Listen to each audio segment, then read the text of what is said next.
बेतिया पहुंचे योगी आदित्यनाथ, लोगों की उमड़ी भीड़। आज 6 नवंबर को बेतिया बड़ा रमना में एनडीए प्रत्याशियों के समर्थन में योगी आदित्यनाथ पहुंचे। वहीं उन्होंने लोगों को संबोधित करते हुए कहा कि बटेंगे तो कटेंगे, हमें एकजुट होकर कांग्रेस और आरजेडी के जंगल राज और माफिया राज को मुंह तोड़ जवाब देना है। वही सभा में हजारों की संख्या में पहुंचे लोगों ने जमकर नारेबाजी की। उनकी तालियों और नारों से पूरा इलाका गूंज उठा। वही योगी आदित्यनाथ ने लोगों से अपील की कि एनडीए प्रत्याशी रेणु देवी को वोट देकर भारी मतों से विजयी बनाएं।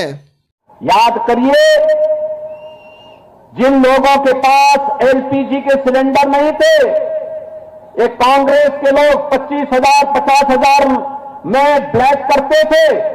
मोदी जी आए, कहा नहीं, हर गरीब को रसोई गैस का सिलेंडर मिलना चाहिए, उज्ज्वला योजना का कनेक्शन फ्री, हर गरीब के घर में शौचालय फ्री, 4 करोड़ गरीबों के सिर को ढकने के लिए प्रधानमंत्री आवास दे दिया, 3 करोड़ लोगों के घर में बिजली के कनेक्शन फ्री। आरजेडी के समय तो आपके यहां बिजली नहीं आती थी। आप मुझे बताओ, आज के समय में मोबाइल फोन चार्ज करना होगा तो क्या लालटेन की लाइन में चार्ज करेंगे क्या? अरे आपको अपना लैपटॉप हो या स्मार्टफोन हो, अगर इसको चार्ज करना बिजली तो एनडीए देगी। लालटेन की लाइन तो ये लोग क्या करते थे, लालटेन दिखाते थे और उसको चुपचाप बंद करके फिर रात को डकैती डालते थे। यही तो होता था बिहार के अंदर। अब डकैती नहीं डालने देनी है। और मैं तो आज आपसे कहने के लिए आया हूं, बहनों और भाइयों, ये भारत का इतिहास है कि अगर जाति के नाम पर जो कांग्रेस, आरजेडी, एसपी, ये सभी दल बांटने का कार्य कर रहे हैं, और जब भी बटे थे तो कटे थे, बटे थे तो बंटना नहीं है। एकजुट होकर के कांग्रेस और आरजेडी के जंगल राज और माफिया राज का मुंहतोड़ जवाब देना है।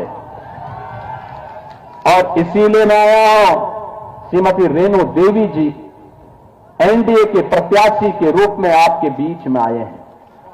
बहुत वरिष्ठ नेता है, आपके बीच में रही हैं, सहज हैं, सरल हैं और बहुत ही उदारता के साथ लगातार मिलती है। मैं आप सबसे ये अपील करने के लिए आज आया हूं, विशेष रूप से आया हूं कि रेणु देवी जी को भारी बहुमत से विजयी बना के भेजना है। कमल चुनाव चिन्ह पर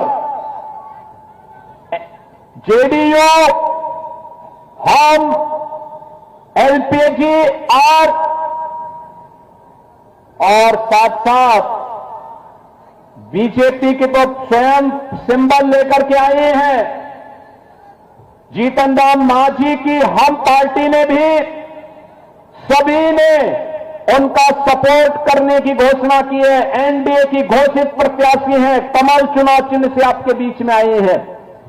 आप सबका आशीर्वाद प्राप्त होगा ना, सभी का, सभी लोगों का। दोनों हाथ में करके थोड़ा बोलिए, ऐसा दोनों हाथ में करके। बहनों और भाइयों, याद करना, रेणु देवी जीतने वोटों से जीतनी चाहिए कि विपक्षी प्रत्याशी की जमानत जब्त हो जाए। याद करना, अगर वो कहीं धोखे से आपने जाति के नाम पे बंट करके कुछ धोखा किया, याद करना, फिर वह पर्व और त्योहारों में दंगा फसाद करके आप ही को तबाह करने का प्रयास करेगा। बहनों और भाइयों, अब ये मत होने देना, गलती नहीं करना है। इन दंगाइयों को फिर से आगे सत्ता का स्वाद चखने ही नहीं देना है। बहन और बेटी की सुरक्षा पर सेंध लगाने वाले नौजवानों के विश्वास पर घात लगाने वाले अन्नदाता किसानों के साथ धोखा करने वाले लोगों को फिर से सत्ता में नहीं आने देना है। और इसके लिए 14 नवंबर को जब काउंटिंग होगी तो फिर एक बार एनडीए सरकार का डंका बिहार के अंदर बजना चाहिए। एनडीए सरकार का डंका बजाने के लिए तैयार है ना? सभी लोग तैयार हैं ना? समृद्ध और विकसित बिहार के लिए आप तैयार हैं ना? तो श्रीमती रेणु देवी जी को कमल चुनाव चिन्ह पर आपको वोट देना है, देंगे? सभी लोग तैयार हैं? घर घर जाकर के बोलेंगे, रेणु देवी जी के प्रतिनिधि के रूप में घर घर जाएंगे, तो दोनों हाथ पा करके मेरे साथ बोलेंगे, भारत माता की, भारत माता की, भारत माता की जय श्री राम, जय जय श्री राम।